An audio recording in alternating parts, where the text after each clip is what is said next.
Hello, everyone, and welcome back to the Rundown. I will be your host today, Craig DeLuz, coming at you from the West Coast, the left coast, behind the Iron Curtain, otherwise known as the Sierras. But as we all know, I do not do this program by myself.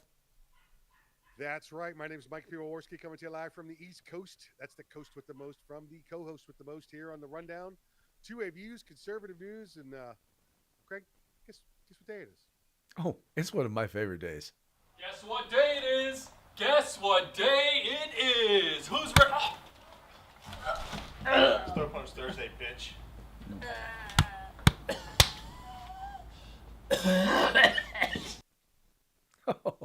Gotta love that one, man. Definitely have to love that one. That's a good one. That's a good one for sure. Excellent, excellent, sir. So, how are we doing? Are we fully recovered from SHOT Show yet? Again, I want to apologize for everybody for not being here with Craig for the last couple of days. Um, I lost my voice, and not cold, not illness, strictly from doing 60 hours of broadcast in about 4 days, and then of course about 60 hours of industry parties during that same 4 days. And I know listen, it's not. If I did just the broadcast, I'd be okay. But when you go to those parties and people want to talk to you, you're trying to yell above the music. There's people smoking, drinking cigars, smoking cigars and drinking. That's what they're doing, and you just lose it. Craig, you've seen me. I try to be as far as I can on the outskirts of the party, just so I don't have to scream. But Yeah. I mean, it was like I think Wednesday nights parties. I think we did 4 or 5 in a row, and I actually went back to the room, took a shower, went to the floor, did an interview at 8:30 in the morning. That's how Yes. tight it was. As a matter of fact, he did. He didn't even. Wow, it was a machine. I'm just going to tell you, a machine. But yeah, that's what I explained to folks. I said, look, I mean, you've got programming that you're going to be playing throughout the year, products you're going to be introducing to your audience over at Arms Room throughout the year. You do way more interviews than anybody else at SHOT Show. Yeah, we did 60 segments while we are out there. So that's 660 minutes worth of recordings we did. Yeah, that's a lot of recording, folk. Yeah. In case you didn't Yes. know. And listen, all if you were listening during the week, we play that live feed, so you get to hear that total unfiltered, no post production on it, just coming at you raw. So Yeah, a lot of fun was had though. Definitely a lot of fun was had. oh yeah, from what we remember, sure, yeah. From what we remember, I was saying, I was like, I feel like when I'm there and I'm doing everything, you're operating off an hour, 2 hours, maybe three, if I'm lucky, 3 hours sleep. You feel great, and then you come back and I feel like Superman after he's left the Earth. There's no yellow sun for to give him superpowers anymore. That's how I feel when I get back. When I get back, and then we take the red eye back Saturday nights. We got back about 6, 7 o'clock Sunday morning, um, and I stayed up for about 3, 4 hours because I was watching the Premier League, watching the soccer match, and so I didn't crash until afternoon, and I was up the whole flight on the way home, and it's all Sunday, so the rest of Sunday and all Monday, I took off Monday, and it was like I kept waking up in a lucid state, like it was a dream, and I was running around in the yard and was late for a party, and it was just weird. It was like very like LSD ish for a day and a half. I was going through recovery because again, the 7 days we were there, I might have had 4 hours sleep. Right, and you train for this, right? Oh yeah, I mean, listen, you think we're joking about it? When we get to about November time frame, we start training for SHOT Show. You start doing the restrictive sleep. You hang out in the smoky rooms, and you drink too much 1 or 2 nights a week just to get used to it. Yeah, it's Oh, not you for the walk. faint of heart. You add. Also start kicking up the miles on the daily pace count. So to get used to that as well.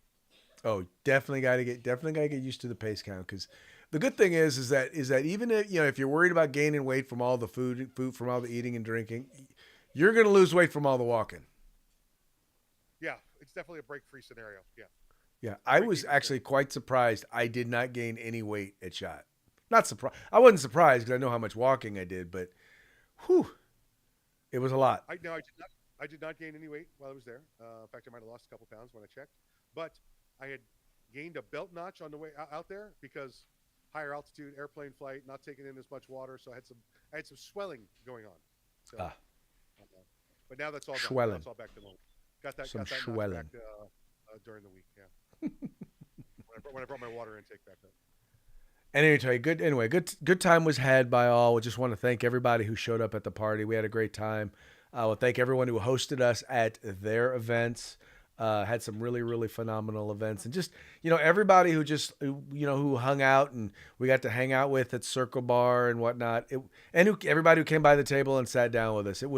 I was telling everybody, I said, look, within a 24-hour period, I ran into Chuck Liddell, Anderson Silva, and I got to interview Ken Shamrock. Yeah, listen, it was amazing the guests we had, and I'd love to tell you who the greatest one was, but there's probably a 4-way tie. It's just it's easily was amazing stuff.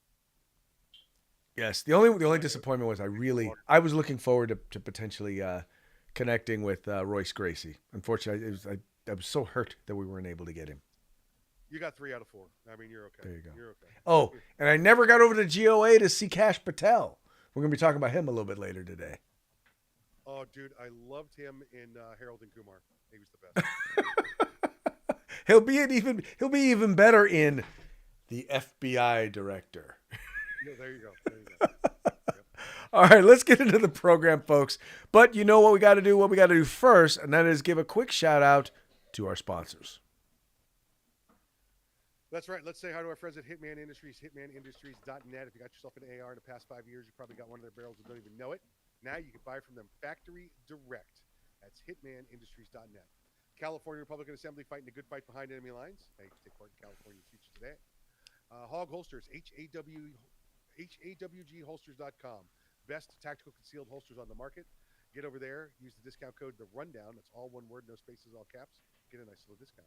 And if you want the best in tactical gear, field gear, medical, military, law enforcement, civilian, security, whatever it may be, you can do a mass purchase over there at uscombatgear.com. And then today's host, showing up as one of our part-time sponsors here, is our good friends at Lion Arms. Lion Arms. LionArmsUSA.com. LionArmsUSA.com. Go there, find the phone number, give them a call, and they're going to give you 20% off for any purchase you make before the end of this week. Just tell them you saw us on the Rundown. He ain't lying. I mean, he's lying, but he ain't lying. They are not lying at Lion Arms. Also want to give a quick shout out to our friends over at 2A Freedom Fest. That's right. This is an event that's going to be taking place next month, Saturday, February 22nd at Runaway Campers in Somerville, Florida. It's going to be 2A folks from all over the country. Policy leaders, media leaders will be there talking about the Second Amendment, talking about, basically getting active. As you can see there, they've got a little countdown here, 22 days. You can see these are just some of the speakers that are going to be there. You're going to have Jared Yanis from Guns and Gadgets, Tom Knighton from Bearing Arms, Eric Pratt from Gun Owners of America, Craig DeLuz from The Rundown, Mike Piwowarski. Look at that handsome guy. Oh, that's Craig. Oh, no, there's Mike right there. Okay. Mike Piwowarski from Arms Room Radio and The Rundown, and Amanda Suffolk, NRA board member and Eye on the Target Radio. Folks, you guys are going to want to come out. If you are in Florida, this is not an event that you're going to want to miss. I always like to say, it's like the Gun Rights Policy Conference, only outdoors. Yeah, I've always told Amanda, I thought would be a perfect gimmick for her in her photos or even while she's on the air, is to wear an eye patch and put on the eye patch eye on top of the video. So what happened to your eye? It's like, it's on the target. Yeah, and every time I say that to her, she's like, just go away. Just go. Pretend you don't know me. Go away. You don't have to go home. You just have to go away. Just go. Mike, just go. You don't have to go away angry. Just go away. Don't go away angry. Just go away. Yeah, sometimes, folks, it be like that. All right, let's go ahead and get into today's stories. We're going to start off here. Obviously, if you've been following the news since last night, it happened last evening, there was an incident between a military helicopter and an airliner. They collided in Washington, D.C. It was, let's just say it was quite ugly. It's actually very, very sad because first of all, you have on one hand, you have 4 military servicemen. On the other hand, you have a regional plane It was American Eagle, which is wholly owned subsidiary of American Airlines. On this plane. It was about 64 people on the plane between passengers and crew, and many of them, if not most of them, were coming from an ice skating competition or event. We'll say that. And a lot of the people who were on there were between the ages of 10 and 14 years old, 9 and 14 years old. Actually, a very, very, very, very sad moment. Very, very sad time right now. Anyway, just to read a little bit here, being reported by Breitbart, it says an airplane has reportedly crashed at Ronald Reagan Airport in Washington, D.C., grounding all takeoffs and landings. This is as of this morning. It says here, Fire Chief John Donnelly reports the mission is moving from a rescue phase to a recovery phase. He confirms that there were no survivors from the Wednesday night crash. Mike, I gotta say, this is one of the saddest things that I've seen. We haven't had an airplane crash in a major airplane crash like this in what's it been, like 20 years? Yeah, 20 years. The one that landed or crashed in Queens, in New York, shortly after 9/11, within a year after that. It just goes to show you, how well safety regulated our aviation industry is. We've had some issues with Boeing. That's been things that were not detectable, not detectable prior to those things going wrong, now being fixed at Boeing. But as far as the industry side goes, the regulation side, the safety side, the training side, again, forgetting the mechanical issues that Boeing had, and even those didn't cause any major loss of life. But it's been an incredible run that we've had where there's been no major loss of life. And this is just tragic. Listen, I've flown that corridor in the back of airplanes before, never in the front seat. That's a super, super tight corridor. Looking at the courses, looking at the track for both aircraft, and I have not heard the ground control or approach control tapes to go with the track. They both looked like they were in the right place at the right time at the wrong time. So we'll have to see what ground control told them to do. Now, having said that, also, it's ultimately the pilot's responsibility to make sure their aircraft stays free of other aircraft, even if the controller tells them to do something they shouldn't. Mm.